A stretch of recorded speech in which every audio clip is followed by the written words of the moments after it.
सुबह का समय था। रास्ते में दो भिखारी मित्र जा रहे थे। तभी एक भिखारी मित्र ने बड़ा दार्शनिक सा सवाल पूछा। उसने पूछा कि मित्र, हमारा जीवन क्या है? तो उसके मित्र ने भी बड़ा दार्शनिक सा उत्तर दिया। उसने कहा कि भाई, हम श्वास लेने के अलावा और कर क्या सकते हैं। मूल रूप से ये कहानी हम सभी की है। आदमी प्रेम के बिना सिर्फ श्वास ले सकता है। प्रेम तो दुनिया में बचा नहीं, सिर्फ धन से उत्पन्न स्वार्थी प्रेम रह गया है। श्वास का भौतिक स्वरूप है मानव शरीर और श्वास का अदृश्य स्वरूप है प्रेम। श्वास तो पशु भी लेता है, श्वास रास्ते का एक भिखारी भी लेता है, श्वास एक गरीब इंसान भी लेता है और श्वास एक अमीर इंसान भी लेता है। पर जीवन वही जीता है जिसके पास में सिर्फ प्रेम हो। धन साधन है, साध्य नहीं। जीवन का होना कोई यंत्र नहीं, जीवन का होना ही ईश्वर का होना है। प्रेम ही ईश्वर है। संजय सेठी द्वारा लिखित यह लेख मृत्यु के गूढ़ रहस्यों तंत्र और आधुनिक मनोविज्ञान के दृष्टिकोण करता है। लेखक का मानना है कि आज मनुष्य आंतरिक रूप से मृतन और मीरानमण है, क्योंकि उनका जीवन भय और मानसिक रोगों से घिरा हुआ है। वे तर्क देते हैं कि अज्ञानता के कारण उपजा भय ही मूर्खता है कि जननी है, जिसका लाभ साइबर अपराधी और स्वार्थी समाज उठाते हैं। समाज और परिवार की तुलना ज़ॉम्बी नाच से करते हुए यह बताया गया है कि कैसे भौतिकवाद एक जीवित इंसान की चेतना को नष्ट कर देता है। लेख के अनुसार केवल 1% जागरूक लोग हणुवण ही वास्तव में देखने की क्षमता रखते हैं, जबकि बाकी सभी केवल गणितीय गणनाओं और विचारों के जाल में फंसे हुए हैं। अंततः यह स्रोत पाठक को सतही अस्तित्व से ऊपर उठकर जागरूक चेतना के साथ जीने की प्रेरणा देता है। पल के अंतिम वे भाग का जो समय होता है, उस अंतिम पल के अंतिम हिस्से की गणित जितने भाग के पल के लिए श्वास जो भीतर बाहर आती जाती है, उस पल में श्वास रुक जाती है।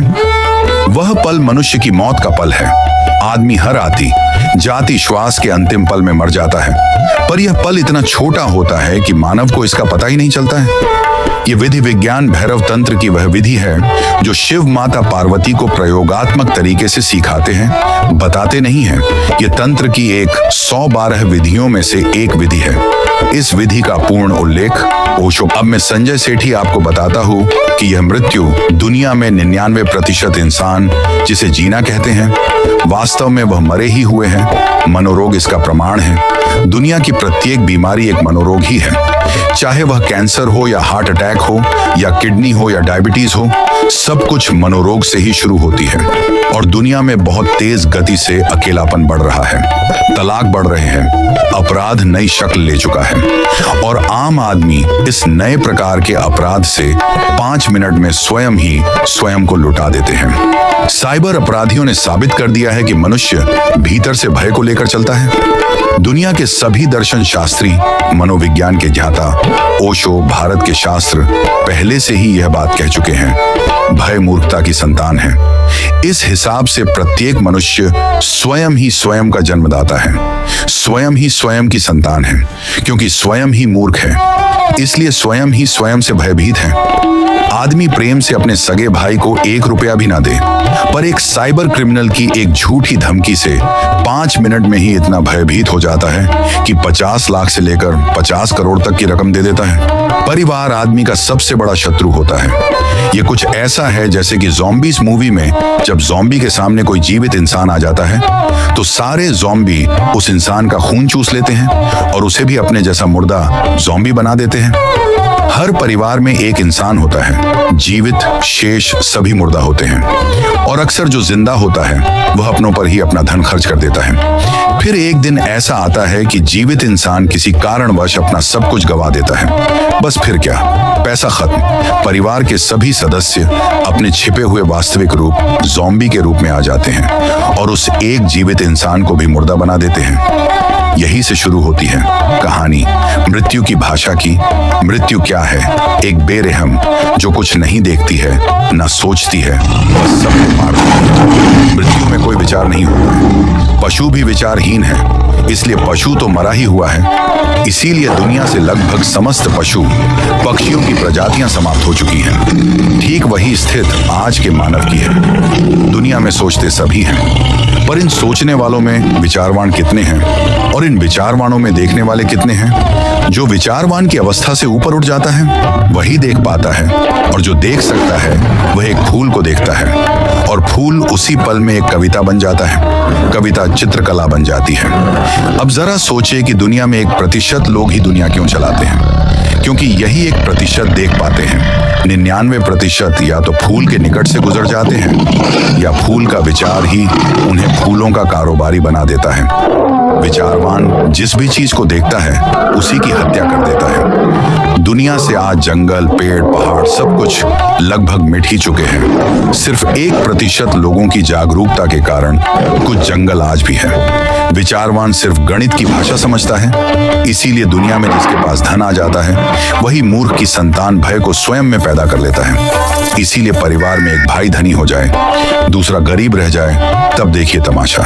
भाई भाई को नौकर समझता है, भाई भाई की मानसिक रूप से हत्या कर देता है, और जब परिवार के सभी दरवाजे बंद हो जाते हैं उस इंसान की मौत हो जाती है, और मरने वाले को पता ही नहीं चलता है कि एक ज़ॉम्बी ने उसे भी ज़ॉम्बी बना दिया है। बस दोनों के रूप अलग हैं। धनी ज़ॉम्बी इंसान का मास्क लगाकर घूमता है, और गरीब ज़ॉम्बी एक भिखारी का मास्क लगाकर घूमता है। इस लेख की भाषा बहुत कठिन है। मौत को भाषा के रूप में डिसाइड करना लगभग नामुमकिन सा है। मेरे भीतर उसका अनुभव है, पर इसे भाषा की मोतियों की माला बनाना बहुत कठिन है। पर मैं हार नहीं मानूंगा। अगला पार्ट जल्द ही लिखूंगा। संजय सेठी द्वारा लिखित यह लेख जीवन और मृत्यु के गूढ़ रहस्यों या मनुष्य को तंत्र और आधुनिक मनोविज्ञान के दृष्टिकोण से प्रस्तुत करता है। लेखक का मानना है कि अधिकांश मनुष्य आंतरिक रूप से मृतन और मीलान्मण है, क्योंकि उनका जीवन भय और मानसिक रोगों से घिरा हुआ है। वे तर्क देते हैं कि अज्ञानता के कारण उपजा भय ही मूर्खता है कि जननी है, जिसका लाभ साइबर अपराधी और स्वार्थी समाज उठाते हैं। समाज और परिवार की तुलना ज़ॉम्बी नाथ से करते हुए यह बताया गया है कि कैसे भौतिकवाद एक जीवित इंसान की चेतना को नष्ट कर देता है। लेख के अनुसार केवल 1% जागरूक लोग हनुवर्ण ही वास्तव में देखने की क्षमता रखते हैं, जबकि बाकी सभी केवल गणितीय गणनाओं और विचारों के जाल में फंसे हुए हैं। अंततः यह स्रोत पाठक को सतही अस्तित्व से ऊपर उठकर जागरूक चेतना के साथ जीने की प्रेरणा देता है।